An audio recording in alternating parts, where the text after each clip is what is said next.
I wish I could make reaction videos, but I was born in 1956. I've heard all these songs. What could I possibly react to?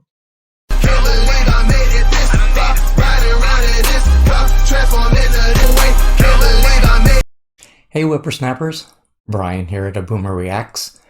The thumbnail tells you we are on part 11 of the East Coast West Coast rivalry, which is also going to be the last episode. Biggie dies in this episode. The thumbnail also tells you that the song we're doing is Going Back to Cali by Notorious B.I.G. And it is from a double album called Life After Death, which is super creepy that it's called that because it comes out like 2 weeks after he dies. You know, it was called that, you know, long before he died. So it was just kind of like, you know, prescient, creepily prescient. Anyway, the last episode, Tupac died. A little about the aftermath of Tupac's death. The Crips, Keefe D's, you know, gang, they go back to LA from Las Vegas. Orlando Anderson is telling people that he was the person that actually killed Tupac, I guess, you know, bragging rights or something. And it starts this war between the Southside Crips, who's Keefe D and that gang, and the Mob Piru Bloods, who are, you know, Suge Knight's people, Tupac's people, kind of, Death Row's people. So there's like a 10-day all-out war. 3 people are killed, like 11 people are shot and wounded. And there's a big roundup of you know, gang members. So it's a big mess there, which is bad. The good thing that happened in the aftermath of Pac's death is Suge goes to prison. The reason he goes to prison is because during the fight in the MGM lobby, you know, Pac goes in first and, you know, gets a couple of blows in Orlando. Orlando's on the ground. The rest of the death row entourage comes in and, you know, starts kicking him, including Suge, and it's all on camera. And Suge is on probation. A few years previous, he was in a studio, and there was a guy who was using a phone, and it was a special phone that you know Suge had there, and you know it was the rule, nobody use it. And this guy's a stranger to this recording studio. He and his brother are there to lay down some vocals for Dr. Dre. So Suge comes in and tells the guy, you know, you shouldn't be on that phone. And the guy doesn't even know who Suge is, so he's like blows him off like, we're here with Dre, go talk to Dre about it. So Suge goes out to his car and gets his gun, and he comes back in, and he takes this guy and his brother into a studio with some of his, you know, Suge's thugs, and they beat these guys up. Suge tells them to take their pants off, and the guys are like, we're not doing that. Suge takes his gun and shoots right next to one of the guy's ears, and you know, it hits the wall in the background. These guys are named the Stanley brothers. So they lay down, they take pants off. Suge takes their IDs and says, if you say anything to anybody, we know where you live, and you know, you'll be sorry. The guys do eventually go to the police, and you know, Suge's in trouble for it. He never goes to prison for it, because when the judge hears that the Stanley brothers are asking for lenience for Suge, and the prosecutor is asking for lenience for Suge, Suge gets, you know, community service and probation. The judge, not knowing that the Stanley brothers just got a $1 million contract with Death Row, and the daughter of the prosecutor has become the first white artist at Death Row. So this guy Suge. Ugh. So anyway, he had that on his record. If he breaks probation, then he has to go to jail. Which happened when they saw the video of him kicking Orlando. That was enough to have Suge sent to prison, and his sentence is 9 years, but he does 5, and he eventually gets out in 2001. But Suge in prison, as you'll find out, does not get rid of Suge. So okay, now let's go to Biggie. Biggie is working on tracks for his new CD. He's back with Faith after all that, Lil Kim and Tupac saying "I fucked your wife." They're back together. She's pregnant. Biggie worked on a track with Michael Jackson, so things are good for Biggie. Within a week after Tupac dying in the hospital, Biggie's in a bad car accident and shatters his leg. So he's in the hospital for months and then months of rehab. And it, by all accounts, is giving him lots of time to, think about his life and East Coast, West Coast, and Pac and all that. So he's writing songs in that frame of mind. And one of them is what we're going to be listening to today, Going Back to Cali, which is kind of like his olive branch to, the West Coast, wanting to put all this, acrimony behind him.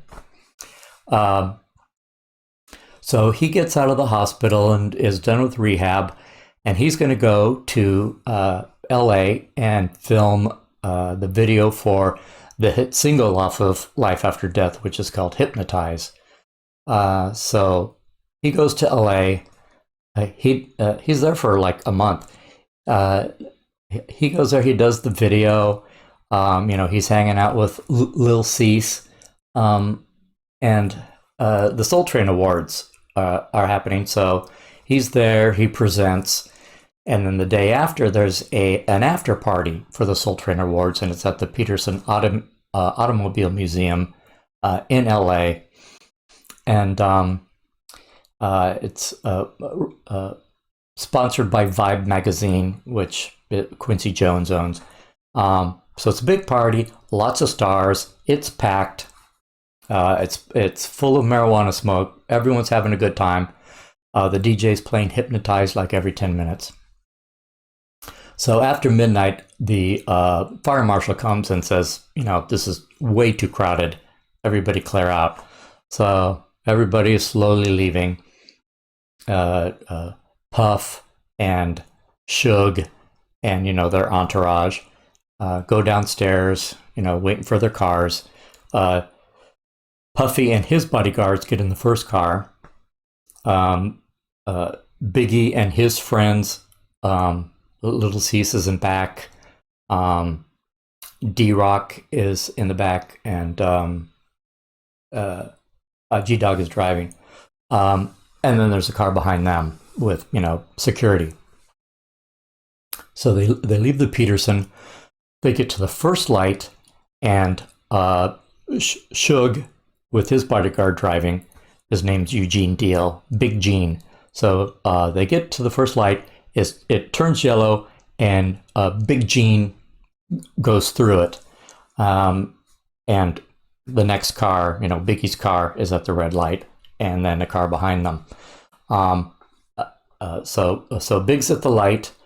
The security car is coming up, and then this white car comes in and pulls between Biggie's car and the security car. And then this black Impala comes up on the right side and bang, bang, bang, bang, shoots Biggie and turns and, is lost in the night. So they get Biggie to the hospital, which is not far away, Cedars-Sinai, and he's pronounced dead. The police are there that night because it's a celebrity death. They have the primo cops there, the robbery homicide division.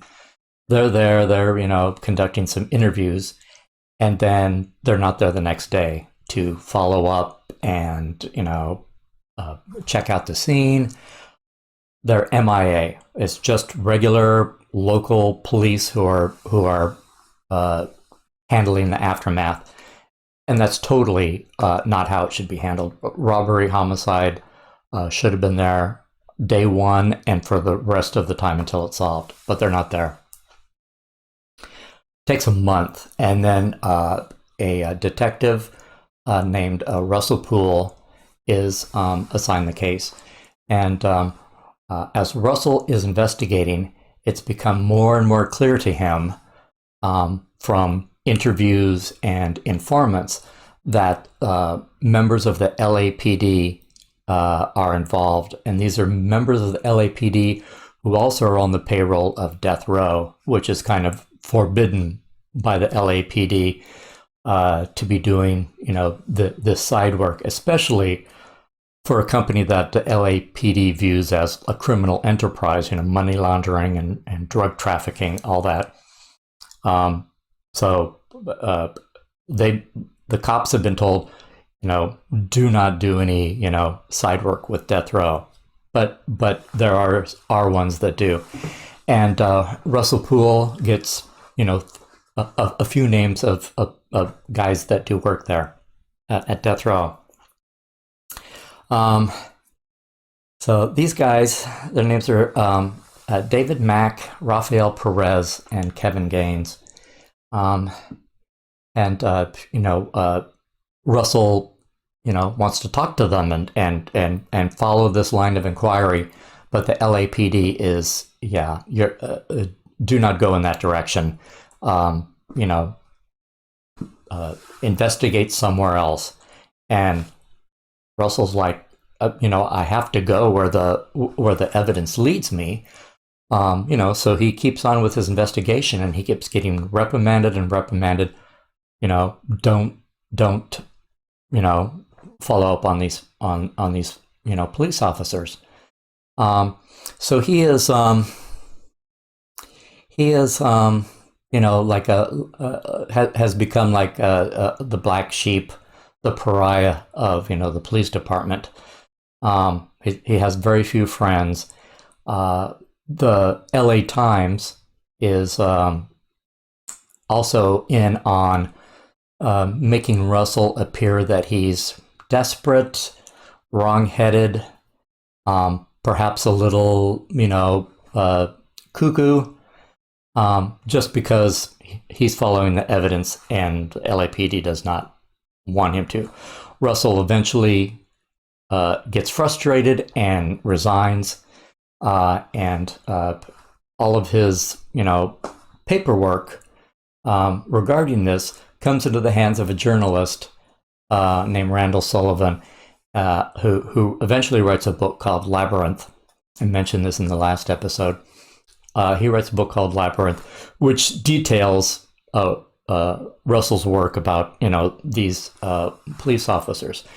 Valletta Wallace, Biggie's mom, here's all this information, and she decides to sue the LAPD, for cover up. And she names the police officers in the lawsuit, and it's for $400 million, and that would bankrupt the city of LA if she won. So the LAPD is hiding evidence and throwing red herrings out, doing horrible stuff, so that Mrs. Wallace, her lawsuit cannot go through.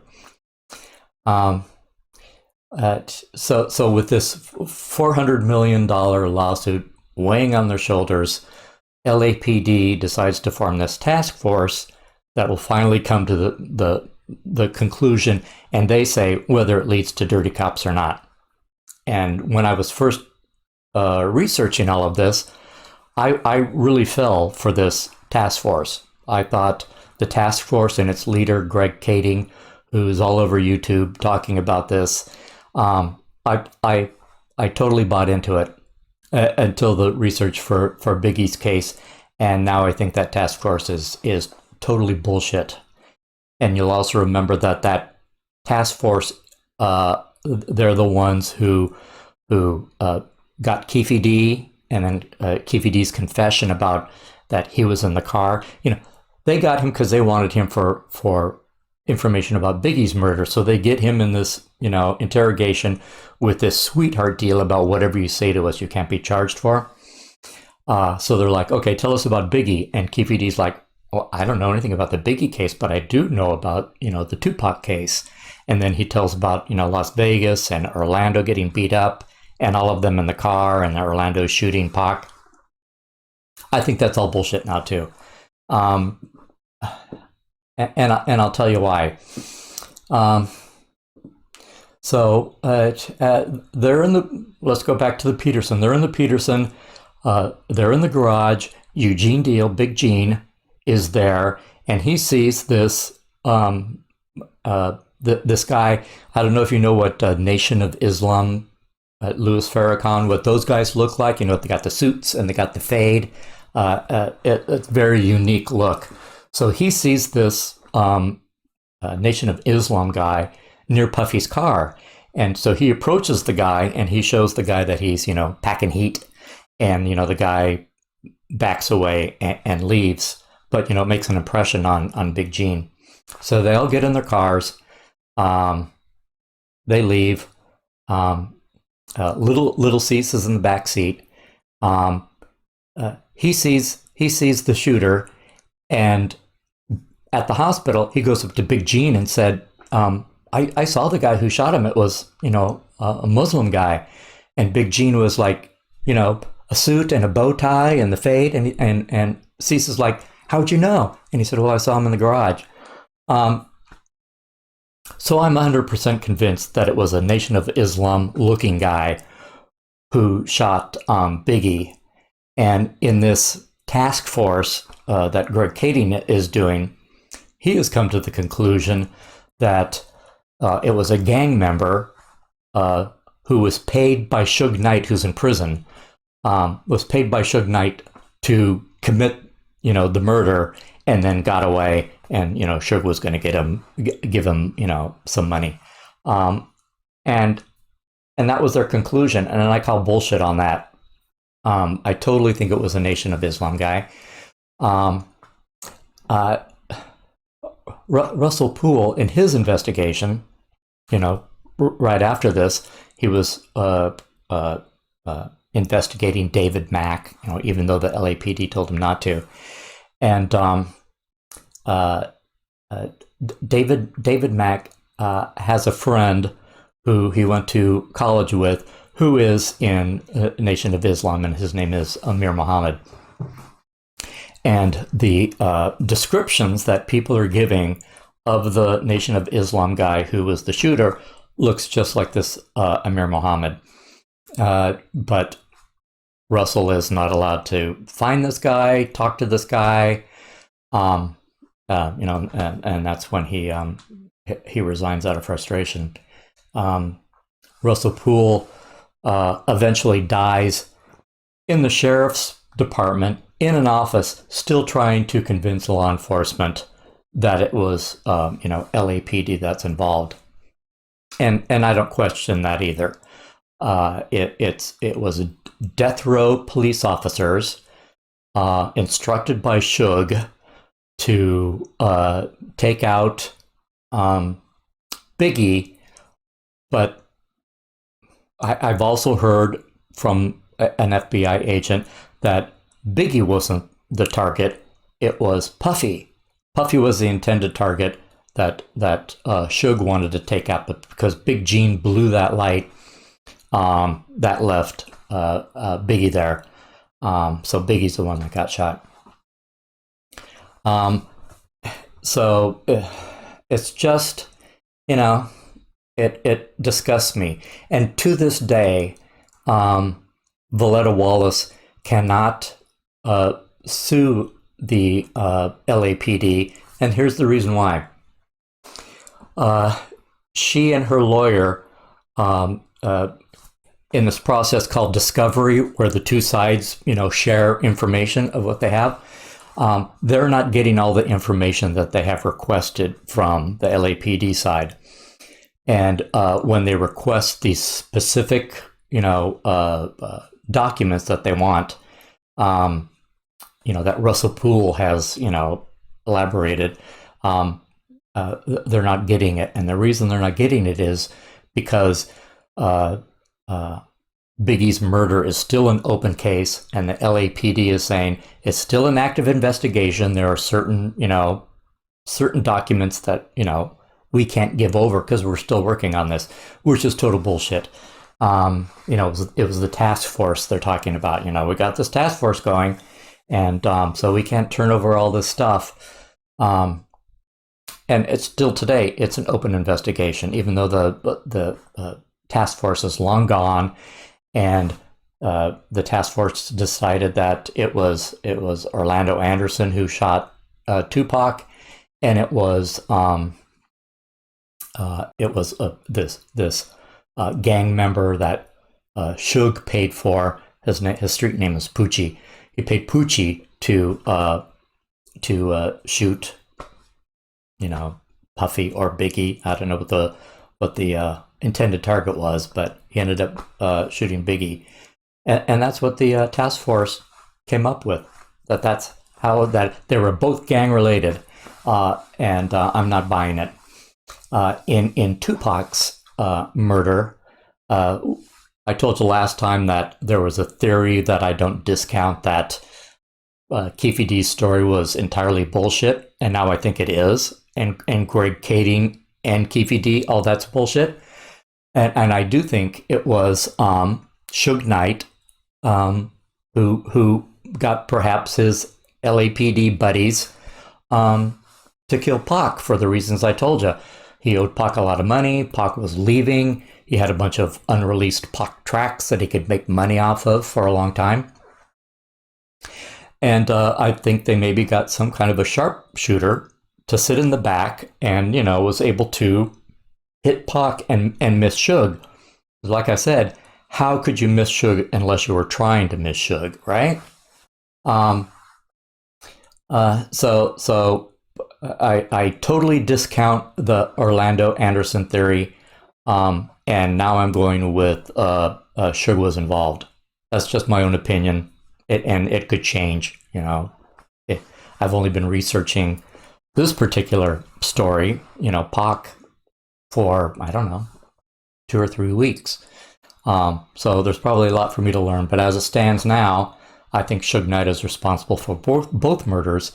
And I think I told you like 3 or 4 episodes ago that I don't know where this story is going, but I can tell you right now that Suge is involved, and that if Suge had been taken out years ago by him being killed or going to prison, then these 2 guys would still be alive, and I still stand by that. So Biggie's case is still open, even though the task force has supposedly said it's this Poochie guy, and of course Poochie was killed not long after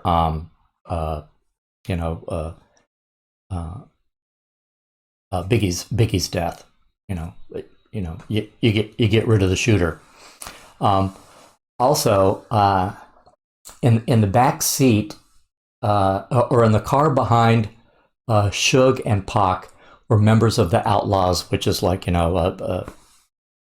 Pac's version of Junior Mafia. It was his guys, and they made their own CDs, but they were on a lot of Pac stuff. So there's a guy in the Outlaws, and his name is Gaddafi, and behind Pac's car in this lineup where he gets shot, it's Big Frank, the bodyguard, driving, and it's Gaddafi in the front passenger seat, and then other members of the Outlaws in the back seat. So Gaddafi has like this perfect view of the white Cadillac shooting at Pac. And that night when he talks to the police, the night of Pac's shooting, he talks to the police and he says that he can identify the shooter, and he doesn't think it's Orlando Anderson. So, the Las Vegas Police Department is, okay, we'll have a follow-up meeting with you. And that doesn't happen. I think mostly because Suge and Death Row don't want it to happen. When the Las Vegas Police Department, say, hey, we'd like to talk to Gaddafi, they're like, oh yeah, well, he's, we can't get him right now, blah, blah, blah, blah. Before Gaddafi can give his statement to the police, he is accidentally shot in New Jersey. So he's no longer a witness. Eventually, the two of Pac's bodyguards, Big Frank and another guy named Michael Moore, who was at 662 that night, and who both felt that it was, not the Orlando Anderson Crip story. They thought it was something else, and probably Suge. Both of them later were found dead in their houses from apparent suicide. Gunshot to the head. So the villain of the whole story is Suge. What happened to Suge was eventually, this is just recently. So in 2015, they're making the movie Straight Outta Compton, and of course, Suge's character is a part of it. Beating up Eazy-E and all that stuff. And Suge is not liking how his character is being portrayed, so he's calling up the director of the movie, a guy named F. Gary Gray. He's calling this guy up and giving him death threats, which is freaking this guy out. One day, Suge actually drives to the set where they're filming, and he's talking to Ice Cube's people and stuff, and security comes in and says, you have to leave. So they get into this verbal altercation, and Suge drives off. As he's driving off, he calls this friend of his named Terry Carter, who is known as a mediator, and he wants to meet with Terry so that, he can give Suge advice on, how to smooth things over with the filming of this movie. So he tells Terry to meet him at a nearby, hamburger stand. So Suge pulls in. Terry Carter's already there. They're chatting, friendly conversation, and then that security from the movie set find them and come over and get out of their cars and start beating on Suge through the window. And Suge is, pulling his car away and doing all this stuff. And as Suge is leaving, he hits one of these security guys with his car. The guy's down on the ground. Suge drives over his foot and crushes it. And then in his haste to leave, he takes off and he hits his friend Terry Carter and kills him and drives off. So you might have seen recently, the last 3 or 4 years, Suge in prison and fainting when he finds out what his bail is. And then, he gets, 28 years in prison. So he's in prison now, which should have happened a long time ago. Anyway, who knows what harm he's going to be able to cause while he's still in prison, because obviously he was able to, get Biggie's death in motion, even though his intended target may have been Puffy. I can see why he would want to kill Puffy. Get rid of the competition. Here's Big with, nowhere to go, maybe, and he's, ripe for the picking by Suge. Who knows? But two young rappers, Pac was 25, Big was 24, are dead, unsolved, and I'm saying Suge Knight's behind both of them. Anyway, the song we're doing is off of Life After Death, which came out 2 weeks after his death. Just so sad. And it's called Going Back to Cali. And what I understand is, he wrote it in that period where he was, bedridden. And, it was like his olive branch to California. So, He wrote the song, eventually went to California, and then got killed. But I don't think it was, rap fans or rap artists on the West Coast. It was this evil psychopath that did it. So, okay, here we go. Notorious B.I.G. Going back to Cali.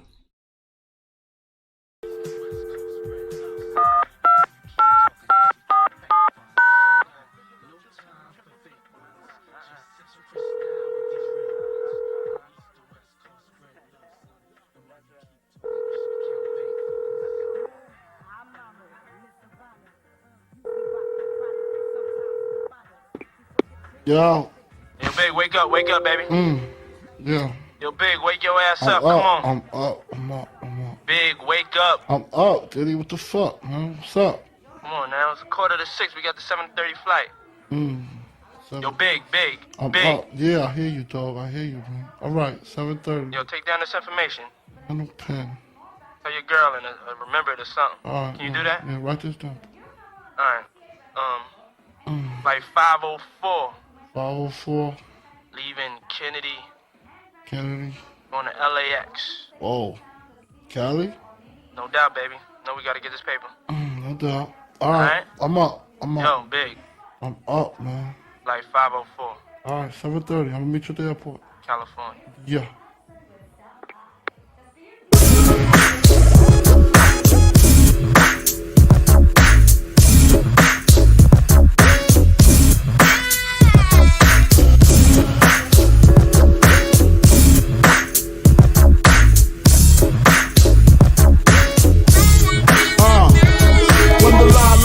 Your lyrics just split your head so hard that your hat can't fit you. Either I'm with you or against you. Format bent you. Back through that maze I sent you. Talking to the rap inventor. Nigga with the game type fifth that flame right. Spell my name right. B.I.G.I.E. Iced out, lights out. Me and C the Leo. Getting head for some chick he know. See, it's all about the cheddar. Nobody do it better. Going back to Cali, strictly for the weather, women, and the weed. Sticky green, no seed, bitch, please. Papa ain't soft, dead up in the hood. Ain't no love lost, got me mixed up. You drunk them licks up, mad cause I got my dick sucked and my balls licked. Forfeit, the game is mine. I'ma spell my name one more time. Check it, it's the Notorious. You just lay down slow. Recognize a real dawn when you see one. Sipping on booze in the house of blues. I'm going back to Cali. I'm going back to Cali. I'm going back to Cali. I'm going back to Cali. If I got to choose the coast, I got to choose the east. I live out there, so don't go there. But that don't mean a nigga can't rest in the west. See some nice breast in the west. Smoke some nice sets in the west. Y'all niggas is a mess, thinking I'm gon' stop. Giving LA props. All I got is beef with those that violate me. I shall annihilate thee. Case closed, suitcase filled with clothes. Linens and things, I'll begin things. People start to flash. 818s, 213s, 313s, B.I.G. Frequently lost holes at Roscoe's. If I want a squirter, take her to Fat Burger. Spend about a week on Venice Beach, sipping Crisco with some freaks from Frisco. I'm going back to Cali. I'm going back to Cali. I'm going back to Cali. I'm going back to Cali. Cali got gunplay, models on the runway, scream Biggie, give me one more chance. I be whipping on the freeway, the NYC way, on the celly with my homeboy Lance. Pass hands from left to right, only got 5 blunts left to light. I'm set tonight, better visit the Versace store. Sexy sucker till I ain't got no more, only in LA. Bust on bitches LA, rub it in their tummy, lick it, say it's yummy, then fuck your man. What's your plan? Is it to rock the tri-state? Almost gold, 5 G's to show date? Or do you wanna see about 7 digits? Fuck hoes exquisite, Cali, great place to visit. I'm going back to Cali. I'm going back to Cali. I'm going back to Cali.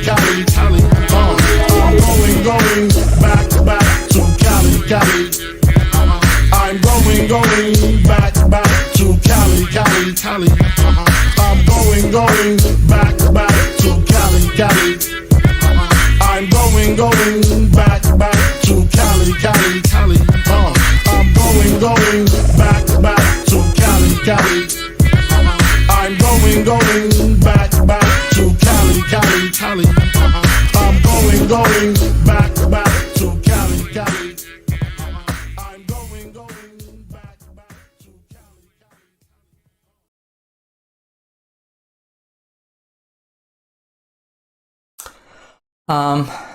I really love that.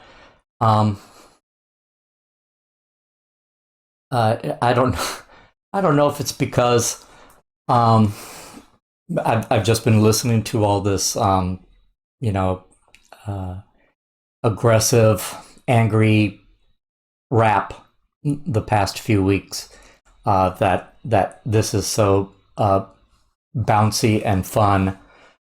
I don't know if it's that, or that I'm feeling melancholy about the way Biggie died and the cover-up of his death. But this really brought a lot of joy to my heart. I could totally dance to that. And I've never heard it before. I'm sure it was played on the radio, but probably not on a radio station that I would have, you know, tuned into. But yeah, I really like that. And I'm sad that the world's not going to be hearing any more from Biggie and Pac. It's just a shame. So guys, that's the end of East Coast, West Coast. I'm going to start doing some subscriber requests now. And I'm so glad I did this series. I learned a whole lot. You know, I was in my early 40s when these guys died, and I'm kind of ashamed that I knew nothing about it. I knew that they died, and I knew it was drive-by, but that's about it. Oh, and I knew Big, where Big got shot, because it's a very popular intersection in LA, and the Peterson Automotive Museum is a very distinct building, and I've been there, past there many times. So every time I went through it, I was like, oh yeah, this is where Biggie got shot around here. Well, Notorious B.I.G. got shot around here, because at the time, I thought Biggie Smalls was a different person. So, yeah, I would go through going, oh, this is where Notorious B.I.G. died. So at least I knew that location, but that's about it. And, you know, to know all this bullshit that happened afterwards by the LAPD, it turns my stomach. And I hope somewhere there's some chink in that, you know, blue armor. You know, someone with a conscience comes out and says, you know, here's all the shit we hid, and yes, these guys were involved. It could still happen, I guess. Anyway, so I'll see you on the next video. I'm not sure what the song's going to be. I'm going to look at my comments and find some. Thanks for tuning in, and I'll see you next time. Bye.